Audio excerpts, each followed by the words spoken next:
Hi everyone, this is a quick session to talk through the new updated Ofsted inspection framework in the context of kind of reflecting on how ready you are for inspection. We do know that Ofsted have been carrying out full inspections from May this year and clearly prioritising nurseries that were due anyway on the cycle or those that there have been plentiful notifications or concerns about. So going through the Ofsted inspection framework, we'll just talk through the process of what they're saying they will do as part of it. So prior to the inspection, inspectors will want to gain a broad overview of the settings, context and history. So they'll do this by checking the accuracy of the information about individuals connected with the registration. So they might be looking at the roles of Carrie, Will and other people within Central with regards to their DBS, etc., or the contact details. They'll look at all the information already held on the Ofsted database about the nursery, any details of any concerns received and anything that they've been asked to follow up, because they'll be checking that you have followed those up.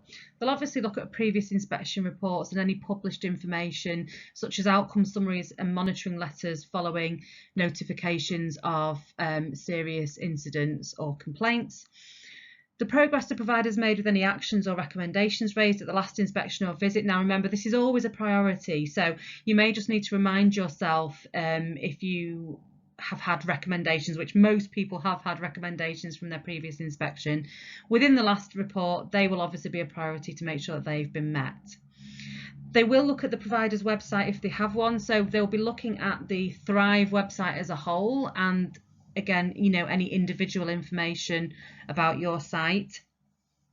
They'll look at the internet to see whether there are any safeguarding or other issues relating to the provider that may need to be followed up during inspection. So this is a really interesting one that potentially they will consider things that may be on social media or that have been published in other formats about the nursery. They want to get that full and broad context.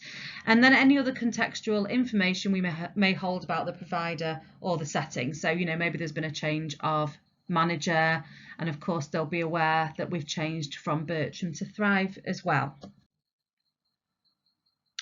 So what they say is that the initial phone call the day before at 12 o'clock is still planned, so you should get half a day's notice unless it is a child protection concern that they are inspecting, in which case they may well turn up without any notice.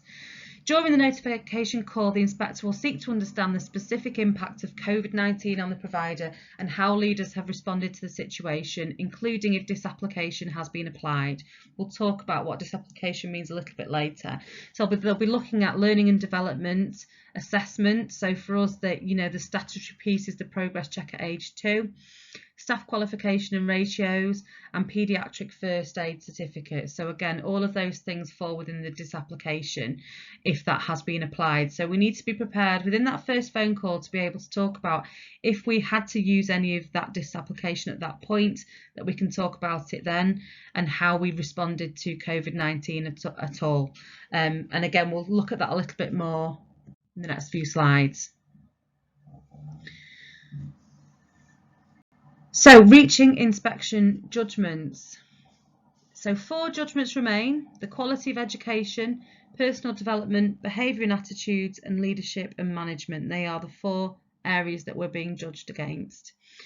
Inspection will take impact of the pandemic into account when reaching final inspection judgments. So that's reassuring to know, and actually how we've responded to that impact will also be considered when reaching the final judgment. Inspectors will consider failures to meet EYFS requirements even where they have been modified. So if you have used a disapplication, as long as we're still working within that disapplication process and agreement and we're not going beyond that, that will be considered as well.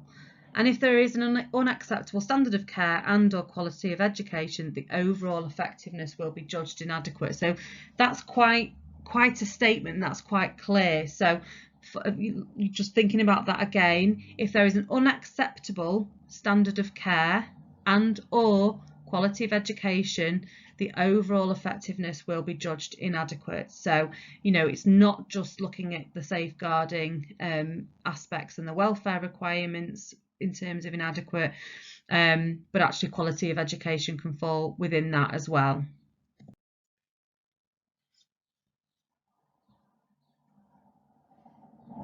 Okay, so looking at the EYFS then, so inspectors will certainly consider what the provider is doing to address any disruption to learning to ensure that children are well prepared for their next stage of education. So disapplication that we just mentioned before, there is a two-stage test that goes alongside this. So this basically says that disapplication can take place if this two-stage test is met. Now, the two-stage test basically means that there must be government restrictions in place in that particular area, and the provider must have deemed these restrictions to mean that it is unable to deliver the EYFS as required. So it isn't just that, oh, we're struggling today, therefore, you know, we'll use the disapplication process. It has to be something that's really well thought out and meets those two elements. But of course, you will continue where you are having difficulties due to isolation, or that, you know, where government restrictions in your particular area. Please speak to your RM so that you can make a risk-based assessment and decision with regards to utilising disapplication or not. For most of you in England, I know that you've said in terms of the learning and development requirements, there's not been many times where you have needed to use disapplication for learning and development, because there's still an expectation that while the children are in, we still want to plan for their day, plan for what they'll be learning. And most have managed to continue with some level of observation and assessment as well. But again, you know, make sure you speak to your RM or early years support if you need to consider that a little bit more. So inspectors will seek to understand how providers adapted and prioritised what they did to get the best results for the children throughout this period. So this is really looking at how we prioritise, I guess, children's emotional well-being, looked at or considered any gaps in their learning due to lockdown. Now, what we do know, for some children, yes, lockdown has been very difficult and things like communication and literacy have been impacted. And on the other hand, we have children and families who have really thrived during lockdown because they're having more family time, taking more exercise together, and really prioritising that emotional well-being. But you will need to be able to talk about what that looks like in your nursery. What do you know about your families? How did you find that information out? How were the children when they returned back to work? What did you focus on? And how did you go about narrowing any obvious gaps that were there? So again, inspectors will pay close attention to how providers identify and address delays and gaps, particularly those due to the pandemic. And again, I know the piece of research that Ofsted did find that there were particular gaps in communication and literacy, and no doubt maths as well. But again, how did we focus on those in narrowing the gap whilst remembering that building those emotional well-beings as a foundation is really important for future learning to take place. Disapplication remains in place and can be used at the provider's discretion until August 21st, as long as that two-stage test is met. So this is great because this is an extension to the disapplication, which had previously not been there. So, you know, again, as I said earlier, if you need to utilise the disapplication process, then please make sure that you do so alongside your RM so that we can fully support you as needed in that. When if you are talking to the inspectors about where you've applied disapplication, it's really important to demonstrate why that was important, but how you still ensure that children's needs were met, because at no point does disapplication mean that, you know, there's an opportunity to not meet children's needs. Meeting children's needs is absolutely going to be paramount. So please make sure that you understand exactly what disapplication means for both the learning and development requirements and the safeguarding and welfare requirements as well. When evaluating the quality of education, inspectors will consider the extent to which leaders have designed an ambitious and well-sequenced curriculum. So that's not changed. So that really is looking at your curriculum intent, how you implement it, and what is the impact of children. And then again, that sequencing, that term sequencing, you know, what are we doing in the baby room to ensure children are ready for school and preschool? So looking at that sequencing piece, which again, you know, we can talk about more face to face.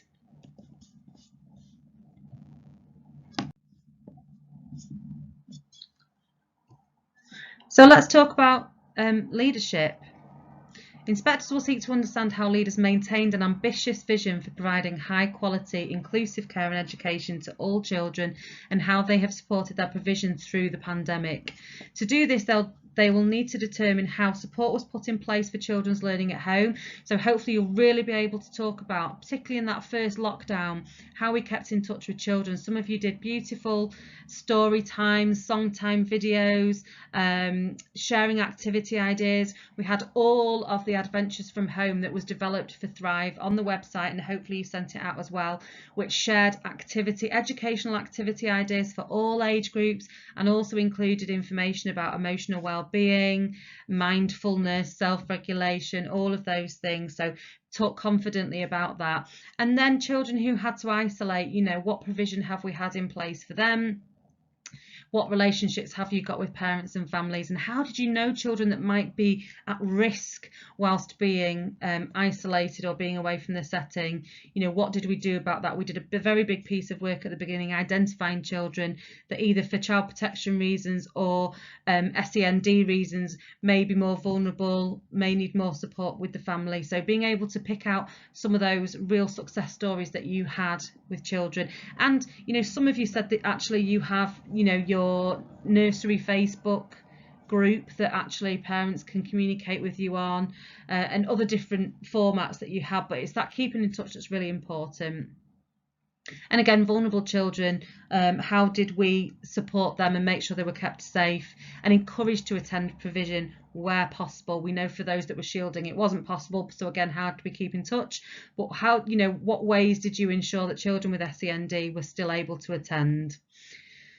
Parents and carers were kept up to date with developments and changes. This is really important to be able to have to hand any letters, any emails, any videos, any information on the website. So our SOPs that are on the website, and there's also the video that we did for staff that was actually made available for parents about COVID procedures and being COVID safe.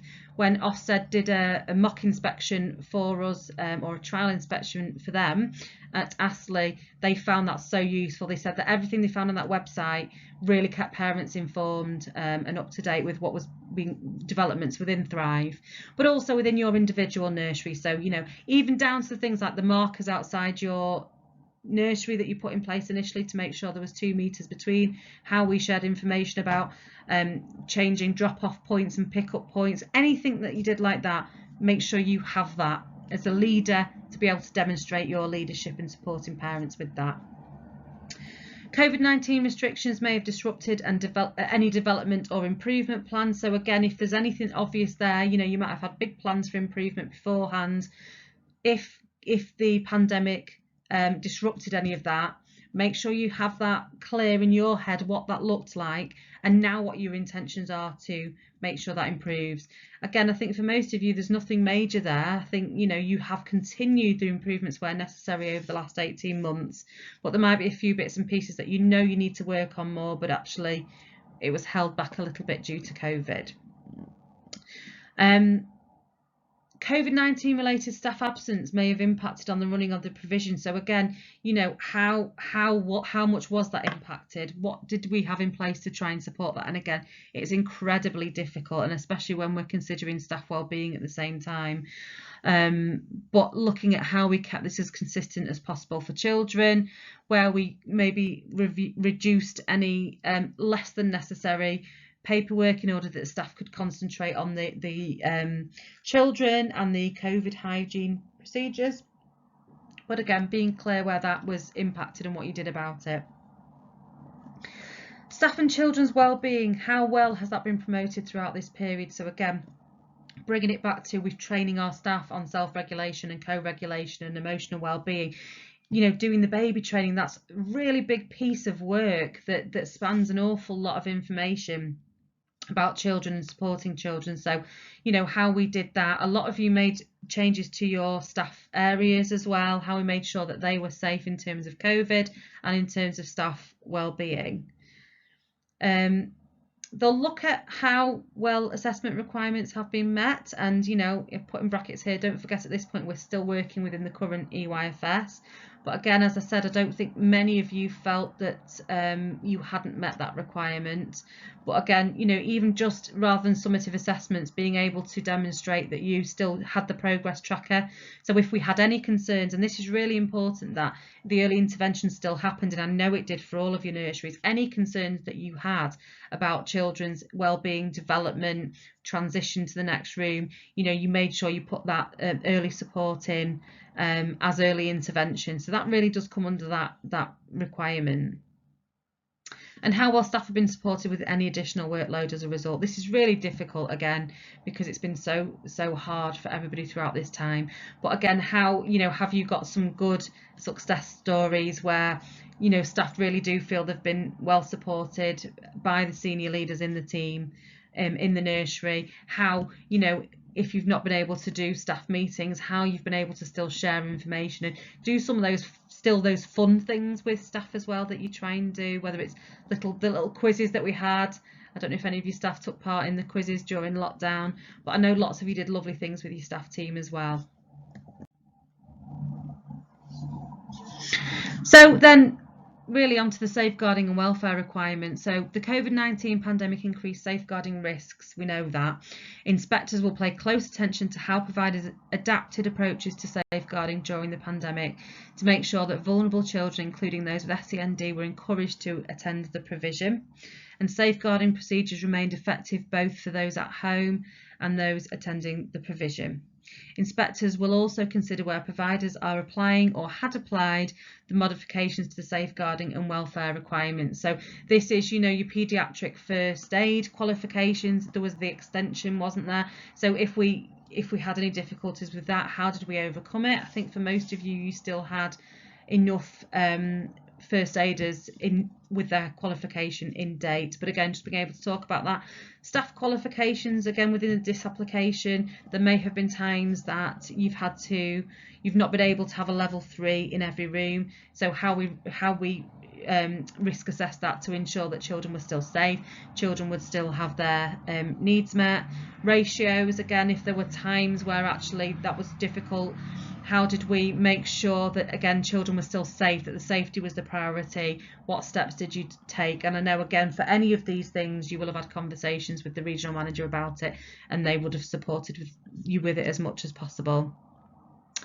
I think also within this, you know, they may well look at new staff that have started during the pandemic. How did you still make sure that they were interviewed appropriately, that they were DBS checked, and if there was difficulties with the DBS coming through quickly because of the pandemic, how, again, what was your risk assessment to ensure that we made sure that children were still safe if that member of staff had to start?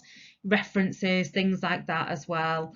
And the induction, you know, which key parts, if you've not managed to do the full induction, you know, in terms of safeguarding welfare requirements, absolutely making sure that that is done with members of staff. So how do you evidence that? You know, it's not just going to be a tick box. Did you go back and question staff on the safeguarding policy, the whistleblowing policy? How do staff articulate they keep each other safe during the day?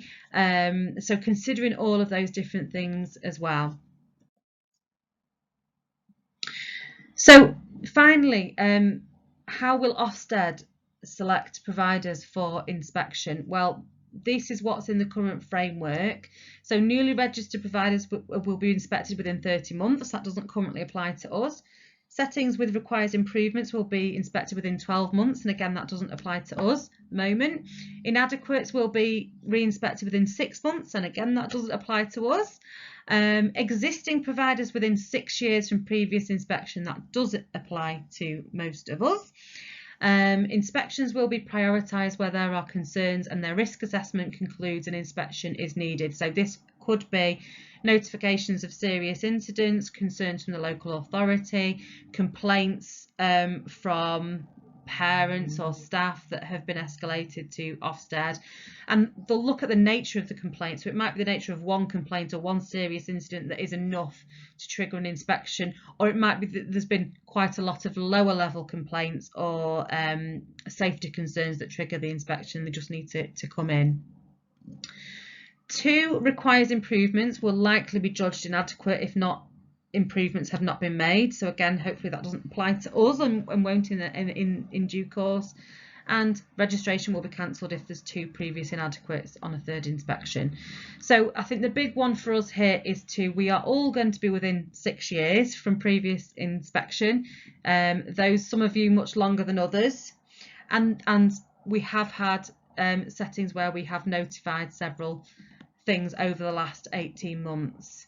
Also within this will be considered whether we've had to close nurseries due to COVID.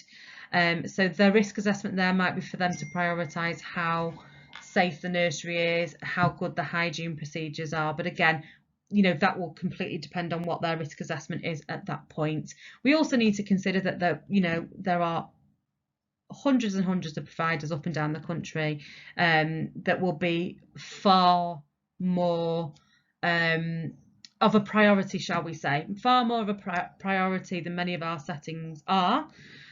But, you know, it's really important that we don't take that for granted, and that, you know, we can expect that any time Ofsted might choose to inspect one of our settings.